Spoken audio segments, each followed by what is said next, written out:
দখলদার ইসরায়েলি বাহিনী এবং ফিলিস্তিন পুরোদমে যুদ্ধ চলছে। জানিয়ে দেব হাতে থাকা সর্বশেষ আপডেট আন্তর্জাতিক সংবাদ। প্রথমেই সংবাদ শিরোনাম। ইসরায়েলের সেনা সদর দপ্তরে হিজবুল্লাহর হামলা। এরপর জানিয়ে দিব নিজেদের পথেই ইসরায়েলকে শাস্তি দেওয়ার ঘোষণা ইরানের।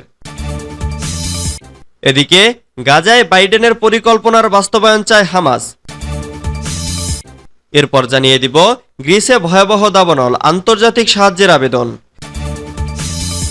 আরও জানিয়ে দিব পরমাণু বিদ্যুৎ কেন্দ্রে আগুন, রাশিয়া ও ইউক্রেনের পাল্টাপাল্টি অভিযোগ।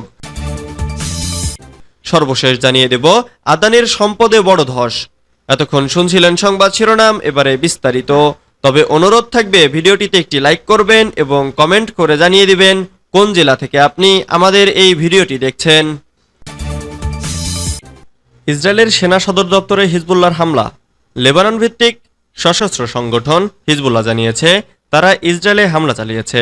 আল মায়াদিন টেলিভিশনের এক প্রতিবেদন অনুযায়ী গালিলি এলাকার গাটনে অবস্থিত ইসরায়েলি সামরিক বাহিনীর ১৪৬তম ডিভিশনের নতুন সদর দপ্তরে একাধিক কাতেউসা রকেট দিয়ে ওই হামলা চালানো হয়েছে, খবর এএফপির। এর আগে ইসরায়েলি সামরিক বাহিনী জানিয়েছে লেবানন থেকে ৩০টি প্রজেক্টাইল ছুড়ে মারা হয়েছে বলে তারা শনাক্ত করতে পেরেছে। তারা এসব প্রজেক্টাইল লক্ষ্য করে গুলি চালিয়েছে। এদিকে হিজবুল্লাহর বিরুদ্ধে ইসরায়েলের বিমান হামলায় ইরানপন্থী এই গোষ্ঠীর ২ যোদ্ধা নিহত হয়েছেন। এর কয়েকদিন আগেই স্বাস্থ্য মন্ত্রণালয় জানায় যে ইসরায়েলের হামলায় তাদের ১ যোদ্ধা নিহত হয়েছেন।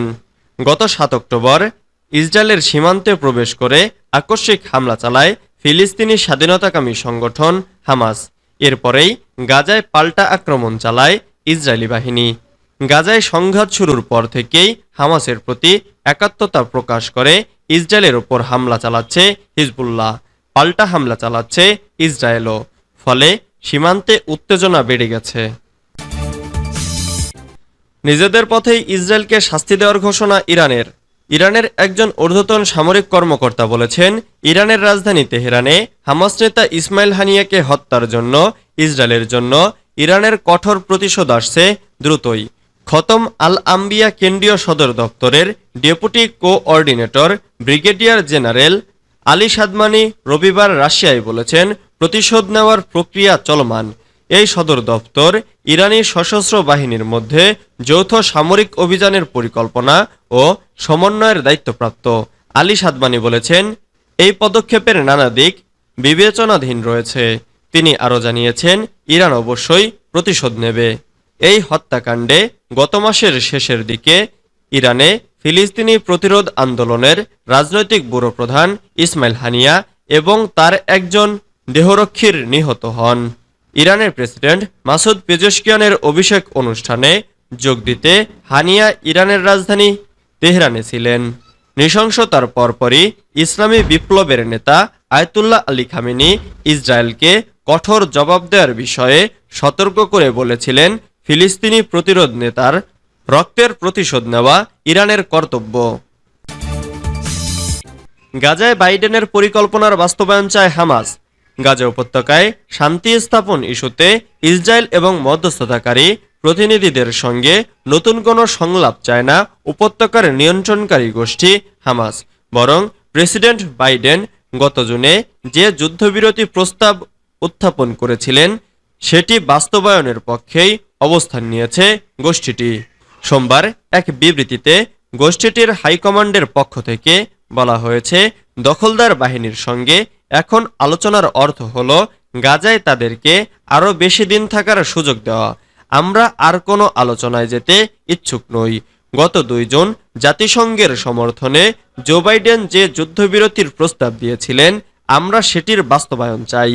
২০২৩ সালের ৭ অক্টোবর গাজায় যুদ্ধ শুরু হওয়ার পর থেকে ইসরায়েল ও হামাসের মধ্যে মধ্যস্থতা করে আসছে যুক্তরাষ্ট্র, মিশর এবং কাতার, এই ৩ দেশ। সম্প্রতি হামাস এবং ইসরায়েলের প্রতিনিধিদের জরুরি বৈঠকে বসার আহ্বান জানিয়েছেন তারা। সেই বৈঠকের দিন হিসেবে ১৫ই আগস্টকে নির্ধারণ করা হয়েছে। গ্রিসে ভয়াবহ দাবানল, আন্তর্জাতিক সাহায্যের আবেদন। ভয়াবহ দাবানলে পড়ছে গ্রিস। রাজধানী এথেন্সের কাছে ভার্নাভাস এলাকার ১০০ কিলোমিটার বনাঞ্চল পুড়ে গেছে। ফলে সেখানকার ঘরবাড়ি ও গাছপালা পুড়ে ছাই হয়ে যাচ্ছে। সরিয়ে নেওয়া হয়েছে কয়েক হাজার বাসিন্দাকে। এমন পরিস্থিতিতে দাবানলের বিরুদ্ধে লড়াইয়ে আন্তর্জাতিক সাহায্যের আবেদন জানিয়েছে দেশটি।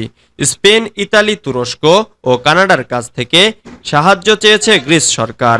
এরই মধ্যে একটি সুপার পুমা ইউটিলিটি হেলিকপ্টার পাঠানোর ঘোষণা দিয়েছে ফ্রান্সও। অন্যদিকে ৭৫ জন অগ্নি নির্বাপক কর্মী ও ২৫টি যানবাহন পাঠানো হবে বলে জানিয়েছে চেক প্রজাতন্ত্র।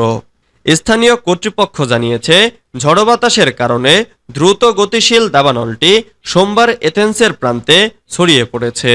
শহরের গাছ, বাড়িগাড়ি আগুনে পুড়ে ছাই হয়ে গেছে। এরই মধ্যে বেশ কয়েকটি হাসপাতাল এবং শহর ও গ্রামবাসীকে সরিয়ে নিতে বাধ্য হয়েছে তারা। পরমাণু বিদ্যুৎ কেন্দ্রে আগুন, রাশিয়া ইউক্রেনের পাল্টাপাল্টি অভিযোগ। ইউক্রেনের জাপোরিঝিয়া পারমাণবিক বিদ্যুৎ কেন্দ্রে অগ্নিকাণ্ডের ঘটনায় একে অপরের বিরুদ্ধে অভিযোগ তুলেছে রাশিয়া ও ইউক্রেন। রোববার ১১ আগস্ট বিদ্যুৎ কেন্দ্রটির কুলিং টাওয়ারে আগুন লাগে। তারপর থেকেই একে অন্যকে দোষ দিতে শুরু করে দেশ দুটি।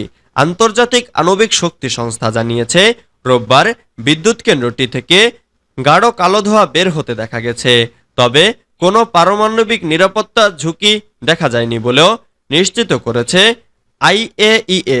এ ঘটনায় রাশিয়াকে অভিযুক্ত করে ইউক্রেনের প্রেসিডেন্ট ভলোদিমির জেলেনস্কি বলেছেন বিদ্যুৎ কেন্দ্রে রুশ বাহিনী আগুন দিয়েছে। ওদিকে জাপোরিঝিয়ার ক্রেমলিন নিযুক্ত গভর্নর ইউক্রেনকে দায়ী করে ইয়েভগেনি বালিতস্কি বলেন ইউক্রেনীয়দের বোমা বর্ষণে বিদ্যুৎ কেন্দ্রে আগুন ধরেছে। এদিকে এ বিষয়ে আইএইএ এর প্রধান রাফায়েল গ্রোসি এক বিবৃতিতে দুই দেশকে একে অপরকে দোষারোপ না করতে সতর্ক করেছেন। তিনি বিবৃতিতে জানিয়েছেন এই বেপরোয়া আক্রমণগুলি প্ল্যান্টে পারমাণবিক নিরাপত্তাকে বিপন্ন করে এবং পারমাণবিক দুর্ঘটনার ঝুঁকি বাড়ায়। তাদের এখনই থামাতে হবে। আদানির সম্পদে বড় ধস, আশঙ্কা আগে থেকেই ছিল। আর সোমবার যা সত্যি হওয়ায় শেয়ার বাজারে তৈরি হয়েছে আতঙ্ক। এদিন মার্কেট খুলতে না খুলতেই হু হু করে পড়তে শুরু করে আদানিদের স্টকের গ্রাফ। ফলে মাথায় হাত পড়েছে বিনিয়োগকারীদের। দিনের শুরুতে ৫৩,০০০ কোটি টাকা লোকসানের মুখে পড়েছেন তারা। এদিন আদানিদের প্রতিটা কোম্পানির স্টকের গ্রাফে দেখা গেছে বড় পতন। বেকারেজ ফার্মগুলোর দেওয়া তথ্য অনুযায়ী সকাল 10:30টার মধ্যে আদানি পাওয়ার ও আদানি উইলমারের শেয়ার পড়েছে যথাক্রমে 9 ও 6